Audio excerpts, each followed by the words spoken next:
इस एपिसोड की स्टार्टिंग में उसी सीन को दिखाते हुए होती है जहां से हमारा लास्ट पार्ट एंड हुआ था। यहाँ पर हमें युहाव को देखते हैं जो कि अपने सामने एक गोल्डन कलर के बीस्ट को आते हुए देखता है, जो कि दिखने में छोटा सा है और लेकिन इसके अंदर से काफी ज्यादा ऑरा निकल रहा होता है। जैसे ही वह बीस्ट आगे बढ़ता है, आसपास की जो घास मुरझा गई होती है वह अचानक से खिलना शुरू हो जाती है। पास में खड़ा हुआ एक हिरन टाइप का बीस्ट उसे देखकर ग्रीट करता है और वहां से निकल जाता है। युवा एक बात नोटिस करता है, युहाव की तरह इस बीस्ट की तो थर्ड आई भी है और थर्ड आई हमारे युवाओं के पास भी है। और तभी हम देखते हैं कि जो वह गोल्डन बीस्ट होता है वह अपने आसपास मरे हुए बीस्ट को किसी प्रकार की प्योर एनर्जी देता है, जिससे वे बीस्ट अचानक से ही टिक हो जाते हैं। युहाव यह देखकर उसके पैरों तले जमीन खिसक चुकी थी कि आखिरकार इस बीस्ट का नाम क्या है, जबकि हमें उसकी सील सी में स्कॉर्पियन लेडी को दिखाया जाता है, जो कि इस बीस्ट को देखकर डरते हुए कहती, इतना ज्यादा खतरनाक बीस्ट। और वह तियान मिंग की ओर देखते हुए पूछती है, मुझे यह बताओ कि तुमने इस बीस्ट को युहाव के लिए को चुना है। यह जानकर तियान मिंग बहुत ही ज्यादा डर चुका था, क्योंकि वह स्कॉर्पियन लेडी से सच में ही डरता था और इतनी गुस्से में देखकर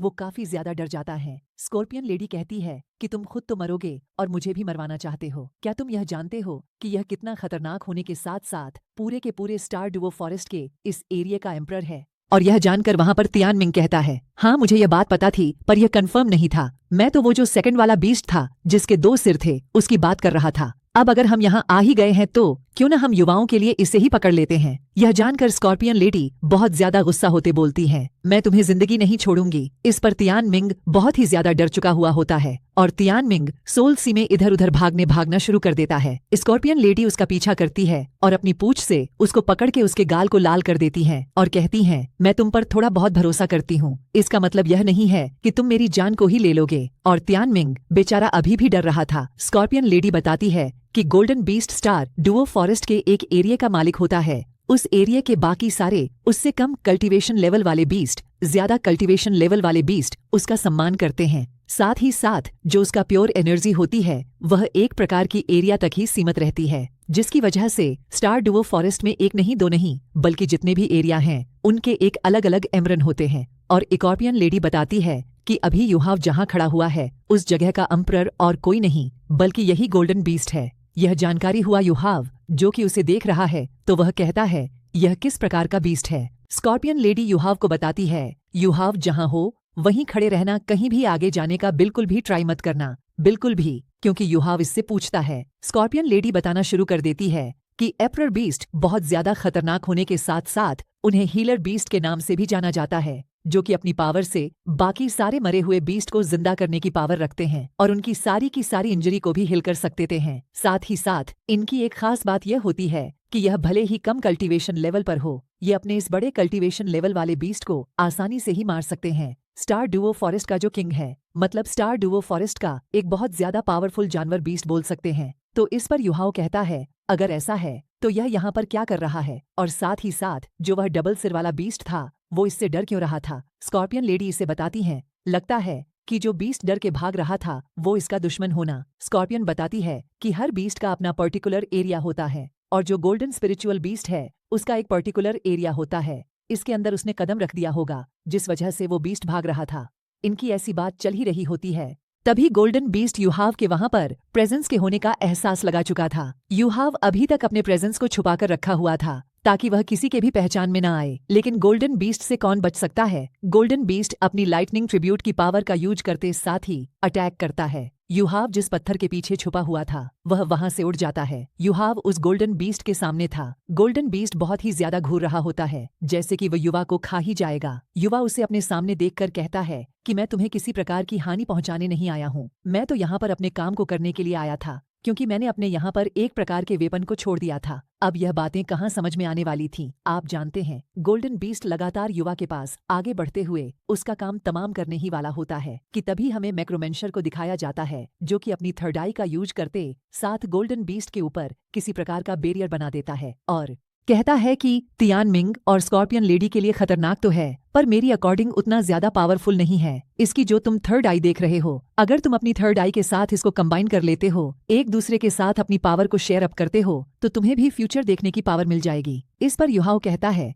ये तो एक अच्छी पावर है। तभी हम देखते हैं कि मैक्रोमेंसर जो कहता है, अरे चिंता क्यों कर रहे हो, अपनी वीरता का प्रमाण दो और सामने जाते हुए उसको टच करो तो युहाव पहले तो ऐसा नहीं करना चाहता था। मैक्रोमेंशन ने इस बीस्ट और युहाव की थर्ड आई को एक दूसरे के साथ कंबाइन करने में लग चुका है। जैसे ही वह ऐसा करते हैं कि दोनों को अचानक से कंफर्टेबल महसूस होना शुरू हो चुका है। सामने वाला गोल्डन बीस्ट होता है, उसे युवाओं की फास्ट की सारी मेमोरी दिख रही होती है। किस तरह युहाव अपनी मॉम से श्रेक अकेडमी में आया कंपटीशन को जीता। सुन मुन एम्पायर के वरियर से भी लड़ाई की सारी जो मेमोरीज हैं, एक दो नहीं बल्कि 4-5 दिन के बाद एक दूसरे के साथ ट्रांसफर हो जाती हैं। हमें दिखाया जाता है दिन बीतते गए और एक दिन आकाश में एक खतरनाक सा ऑरा रिलीज होता है। चारों तरफ रेडनेस बादल आ गए होते हैं। एक खतरनाक सी लाइटनिंग स्ट्राइक होते साथ ही वहां पर अपीयर हो जाता है 3 सिर वाला लायन, और लायन लगातार एक धड़ से दहाड़ता है। इसके चक्कर में युहाव और गोल्डन बीस्ट का कॉम्बिनेशन हो रहा था, वह टूट जाता है और दोनों के दोनों ही पीछे आकर गिर चुके थे। यवा पेड़ से टकरा जाता है, उसके मुंह से ब्लड भी आ चुका था और वांग डोंग को भी एहसास हो जाता है कि वह किसी न किसी प्रकार के खतरे में होगा ही, क्योंकि उसी दिशा से रेडनेस ऑरा निकल रहा होता है। तो वांग डोंग जाओ जाओ को पकड़कर उस एरिया की ओर आगे बढ़ना शुरू कर चुकी थी, पर 3 सिर वाला स्पिरिचुअल बीस्ट लगातार युवा की ओर आगे बढ़ता हमें तियन मिंग को दिखाया जाता है, जो कि कहता है यह तो है स्टार डुओ फॉरेस्ट का बहुत ही ज्यादा ओल्ड बीस्ट, जो कि यहाँ पर 8th लेवल की पोजीशन को ग्रीट करता है। जो सामने वाला लाइन बीस्ट था, हमारे प्यारे युवाओं का काम तमाम करने ही वाला होता है कि वहाँ पर और कोई नहीं बल्कि हमारे आ जाते हैं एल्डर डुओ लुवो कि अपने बीस्ट फॉर्म में थे, जिसकी वजह से उन्होंने लायन को पीछे कर दिया होता है। युवाओं के सामने आकर खड़े हो जाते हैं। युवाओं के जान में जान आती है,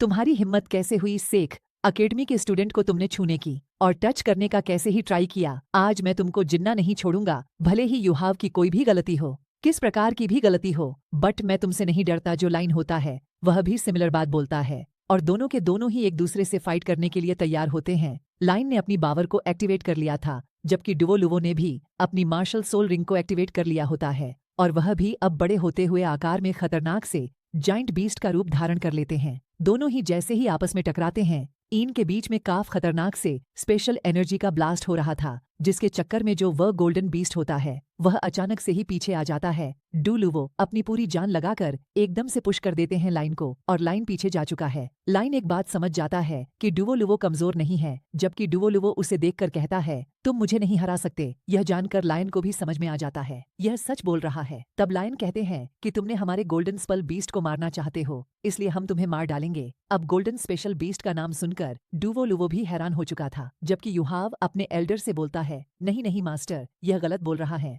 बल्कि मैं उसे मारने का कोई भी इरादा नहीं था, लेकिन मैं तो उसके साथ अपनी थोड़ी पावर को कंबाइन कर रहा था। तो जो यहाँ पर लाइन कहता है अभी तक 1 लाख साल और उससे भी ज्यादा समय हो गया है, किसी ने भी हमारे इस एरिया में आकर गोल्डन स्पेशल बीस्ट को छुआ भी नहीं, देखा भी नहीं, तो आखिरकार तुम कौन होते हो और उसके साथ तुम क्या कर रहे थे। हम युवाओं को देखते हैं, जो ही कहता है कि भले ही मैं यहाँ पर उसको देखा लिया गया, गलती से यहाँ पर पहुंच गया था, मुझे तो पता भी नहीं था यहाँ पर कोई बीस्ट रहता है, मैं तो उसकी केवल आईज को ही चेक कर रहा था और यह अचानक से ही मेरी थर्ड आई के साथ कंबाइन होना शुरू हो गई। इस पर लाइन को किसी प्रकार से भरोसा नहीं होता, जिसकी वजह से वह अपने गोल्डन स्पेशल बीस्ट को जैसे ही चेक करने के लिए जाने वाला था कि अचानक से एल्डर ने उसके चारों तरफ भी एक प्रकार के प्रोटेक्शन बैरियर को क्रिएट अप कर दिया है। लाइन डुओ लुवो की तरफ देखता है, डल्लो कहता है कि इतने ज्यादा आसानी से नहीं चलो, ठीक है मैं तुम्हारे गोल्डन बीस्ट को यहाँ से ले जाना होगा, पर एक स्पेशल बस्ट तो मैं हमें लेकर आना ही होगा, जिसकी कम से कम 10,000 साल पुरानी हो,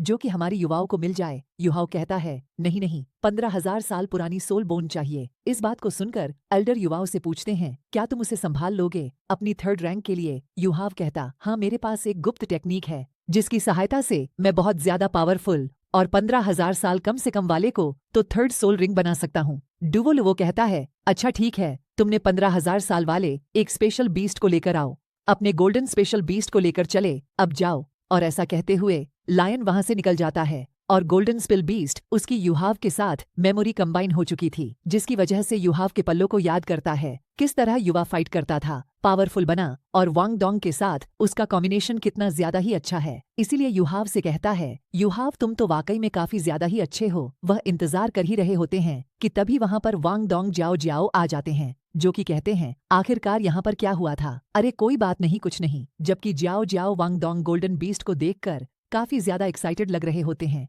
अचानक से ही वहां पर एक स्पेशल बीस्ट आ जाता है, जो कि और किसी ने नहीं बल्कि लायन ने ही मारकर लेकर आया था, और वह कहता है जैसा कि तुमने मुझसे बोला था 15,000 साल स्पिरिचुअल बीस्ट है, तो ये मैं लेकर आ चुका हूँ। अब हमारे मास्टर यानी कि गोल्डन स्पिरिचुअल बीस्ट को जाने दो लो। वो जैसे ही अपने पैर से उस स्पिल बीस्ट को टच करता है तो उसे यहाँ पर एक बात का एहसास हो चुका होता है, चूंकि यह स्पिरिचुअल बीस्ट काफी ज्यादा ही कमजोर है, इसलिए इससे अच्छी नस्ल दूसरा चाहिए। अब यह जानकर हमें दिखाया जाता है कि वहां पर एक खतरनाक से स्पिरिचुअल ओरा के साथ नरेशन आवाज आना शुरू हो जाती है, जो कि इस स्टार द फॉरेस्ट की सम्राट की है। और इसी के साथ हमारा पार्ट एंड हो जाता है। नेक्स्ट एपिसोड ले लिए लाइक करें।